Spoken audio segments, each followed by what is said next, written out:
आजादी के महज 28 साल बाद ही देश को तत्कालीन प्रधानमंत्री इंदिरा गांधी के फैसले के कारण आपातकाल के दंश से गुजरना पड़ा, जिसे देश का काला अध्याय भी कहा जाता है। 25-26 जून की रात को आपातकाल के आदेश पर राष्ट्रपति फखरुद्दीन अली अहमद के दस्तखत के साथ देश में आपातकाल लागू हो गया। अगली सुबह समूचे देश ने रेडियो पर इंदिरा गांधी की आवाज में संदेश सुना कि भाई और बहनों, राष्ट्रपति जी ने आपातकाल की घोषणा की है, लेकिन इससे सामान्य लोगों को डरने की जरूरत नहीं है। दिल्ली के रामलीला मैदान में हुई 25 जून की रैली की खबर पूरे देश में न फैल सके, इसके लिए दिल्ली के बहादुर शाह जफर मार्ग पर स्थित अखबारों के दफ्तरों की बिजली रात में ही काट दी गई। इसकी जड़ में 1971 में हुए लोकसभा चुनाव का था, जिसमें उन्होंने अपने मुख्य प्रतिद्वंदी राजनारायण को पराजित किया था। लेकिन चुनाव परिणाम आने के 4 साल बाद राजनारायण ने हाईकोर्ट में चुनाव परिणाम को चुनौती दी।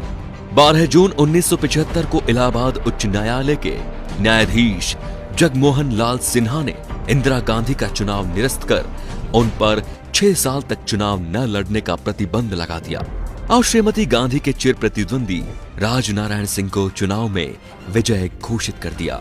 राजनारायण सिंह की दलील थी कि इंदिरा गांधी ने चुनाव में सरकारी मशीनरी का दुरुपयोग किया, तय सीमा से अधिक पैसा खर्च किया और मतदाताओं को प्रभावित करने के लिए गलत तरीकों का इस्तेमाल किया। अदालत ने इन आरोपों को सही ठहराया था। इसके बावजूद श्रीमती गांधी ने इस्तीफा देने से इनकार कर दिया। इंदिरा गांधी ने अदालत के इस निर्णय को मानने से इनकार करते हुए सर्वोच्च न्यायालय में अपील करने की घोषणा की और 26 जून को आपातकाल लागू करने की घोषणा कर दी। उस समय आकाशवाणी ने रात के अपने एक समाचार बुलेटिन में ये प्रसारित किया कि अनियंत्रित आंतरिक स्थितियों के कारण सरकार ने पूरे देश में आपातकाल की घोषणा कर दी है। इस दौरान जनता के सभी मौलिक अधिकारों को स्थगित कर दिया गया है। सरकार विरोधी भाषणों और किसी भी प्रकार के प्रदर्शन पर पूर्ण प्रतिबंध लगा दिया गया है।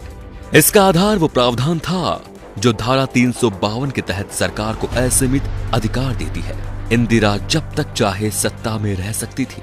लोकसभा विधानसभा के लिए चुनाव की जरूरत नहीं थी। मीडिया और अखबार आजाद नहीं थे। सरकार कैसा भी कानून पास करा सकती थी। मीसा और DIR के तहत देश में 1 लाख से ज्यादा लोगों को जेलों में ठूंस दिया गया। आपातकाल के खिलाफ आंदोलन के नायक जयप्रकाश नारायण की किडनी कैद के दौरान खराब हो गई थी। देश के जितने भी बड़े नेता थे, सभी के सभी सलाखों के पीछे डाल दिए गए। संजय गांधी ने VC शुक्ला को नया सूचना प्रसारण मंत्री बनवाया, जिन्होंने मीडिया पर सरकार की इजाजत के बिना कुछ भी लिखने बोलने पर पाबंदी लगा दी। जिसने भी इनकार किया उसे जेल में डाल दिया गया।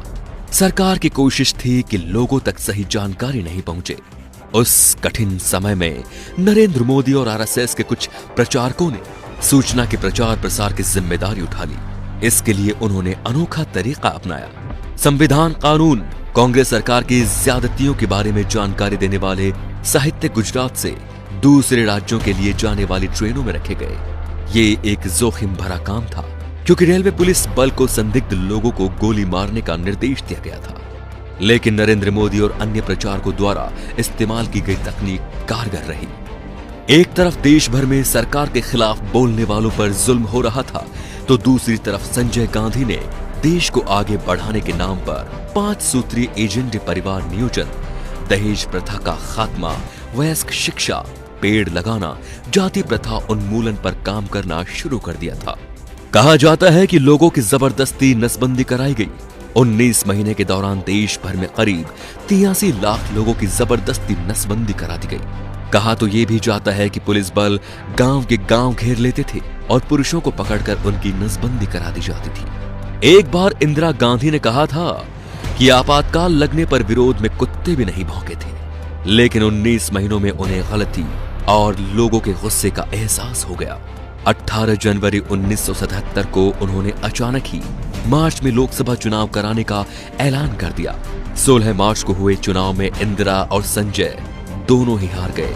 21 मार्च को आपातकाल खत्म हो गया, लेकिन अपने पीछे लोकतंत्र का सबसे बड़ा सबक छोड़ गया।